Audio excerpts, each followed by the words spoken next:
Konkani Diwali oily रे oily, Diwali गरिबांक oily. Sanjay नांवाचो एक मनीस आशिल्लो.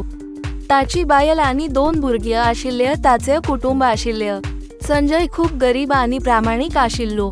उदरनिर्वाहा खातीर तो दिसपट्ट्या कामगारांक वतालो.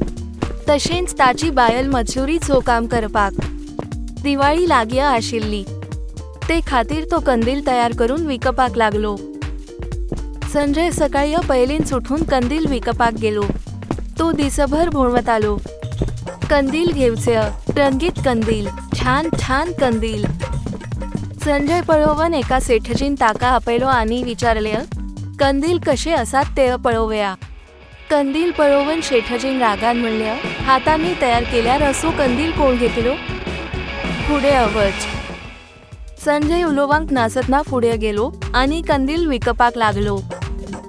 कंदील घेवचे, रंगीत कंदील, छान छान कंदील.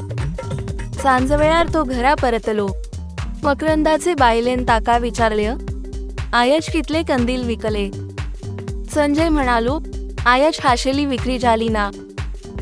दुसऱ्या दिसा तो सदचे भशेन कंदील विकपाक गेलो.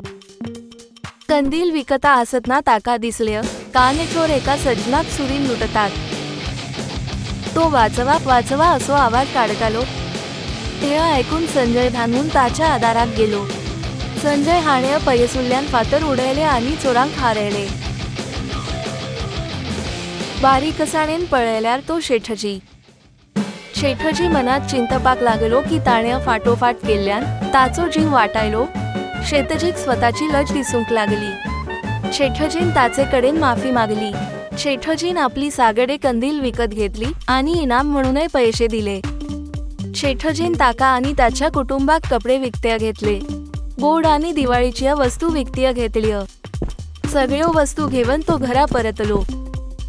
मकरंदाची प्रामाणिकता ताका उपेगी पडली आणि ताणे दीपावली खोशेन मनयली. कथेचो अर्थ. सदांच प्रामाणिक रावचे आणि दुसऱ्यांक मदत करची. प्रामाणिकपणाक सदांच इनाम मेळटा.